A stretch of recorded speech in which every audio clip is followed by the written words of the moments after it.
Hi, I'm Chris Kepler, and welcome to Does This Happen to You? I'm an actor, voice actor, audiobook narrator, and writer. I love reading, pondering, and sharing humorous stories about the freakish things that happen in everyday life. That's why this podcast features funny stories from fantastic writers about our daily aberrations, a micro audiobook about life and befuddlement just for you. Our story this week is from Andrew Knott, who you'll find on Medium.com and Amazon. And here is White Noise Machine Settings Designed to Keep Socially Anxious People Up at Night. These sounds are sure to fill you with existential dread. Crowded room of people dressed in formal wear. The low hum of movers and shakers mingling and engaging in insipid small talk is the perfect soundscape for the socially anxious person wanting to lie in bed for hours and stare at the ceiling while reliving past humiliations at office parties and high school proms. Remember that time you decided you were going to try to fit in? So you loitered around groups of normal people chatting, a creepy smile plastered on your face, until they noticed you hovering and you ran away and hid in the corner? If you didn't before, you do now. Gym locker room. The slamming of locker doors punctuates the persistent spray of the shower and creaking of benches, recalling distant memories of forced public nudity and, even more hauntingly, terrifying horseplay. When the towel snapping starts, are you supposed to respond in kind? Laugh boisterously and unleash a withering verbal retort, perhaps? If only there was an opportunity to game out possible scenarios in advance so that those irredeemably awkward moments of hesitation, stammering, and blushing could be avoided. But at least now you can switch on this setting and think all night about the sick burns you could have wielded against the breezy extroverts in high school PE class. Drive-through restaurant. Anticipatory anxiety is the theme of this not-so-soothing soundscape, featuring the rumble of car engines, crackly static of the drive-through speaker, and periodic honking of the horn because some idiot, you, suddenly froze up when it was time to place his order. Really? How hard is it to say, "I'll have number 3 with fries and a Coke, please"? It's not like you didn't practice saying it 50 times while you were waiting in line.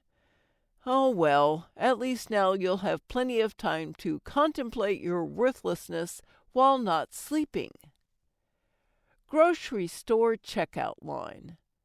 Just try to drift off to sleep as the beeping of the checkout scanner, the rattling of grocery cart wheels, and the awkward banter between the aloof teenage cashier and the dorky bagger who thinks he has a chance with her haunt your waking dreams. Who needs to sleep when instead you can spend those hours reliving that time the cashier sprung an unexpected question on you about the beer you were buying? Remember? She asked you if the beer was good, and you replied, "Yes, plastic bags are fine," because you'd been rehearsing that response the whole time you were shopping. You are such an idiot. You don't deserve sleep. Call center hold music. Nothing says sleepless nights quite like the pulsing tones of the electronic synthesizer.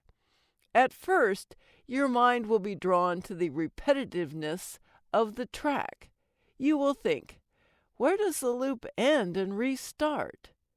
Soon enough, though, memories of your most embarrassing call center moments will begin to slide into your subconscious, populating a greatest hits list of ineptitude.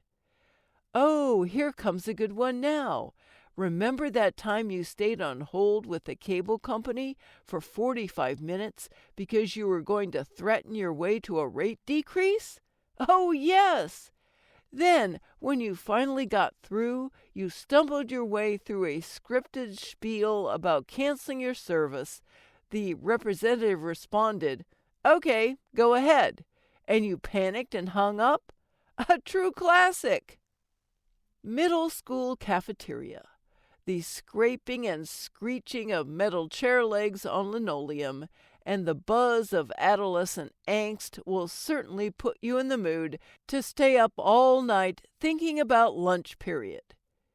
Images of your prepubescent self navigating the cafeteria minefield will overwhelm you, making your heart race as the remembered stench of rolls baking practically fills your adult bedroom. As you toss and turn, you can't stop picturing yourself striding with purpose around the cafeteria tables, clutching your brown paper bag, pretending to have somewhere to go, before finally ducking into the bathroom to wait for the sound of the school bell. Crowded Chipotle restaurant. The sound of the sizzling grill seems kind of soothing until the strange shouting of an anxious voice kicks in. "No, I said a burrito," the voice says over and over. "Oh, it's you again." And yes, the worker is getting your order wrong because your voice does not work like a normal person's. Instead, in the crowded restaurant, it sounds as if you are speaking softly from the bottom of a well. Best to just let it go and lie here thinking about it for a few hours. You wouldn't want to make a scene. Rainforest. This one is just frogs, screeching frogs, over and over and over. Screech, screech, screech, screech. Good luck sleeping through that. Bet you think those frogs are judging you. Well, you're right, they are. Thanks so much for listening. If you enjoyed this story, let me know and share it with your friends. Follow me at Chris Narrates on Twitter or Chris K. Kepler on Facebook, or check out my website, chriskepler.com.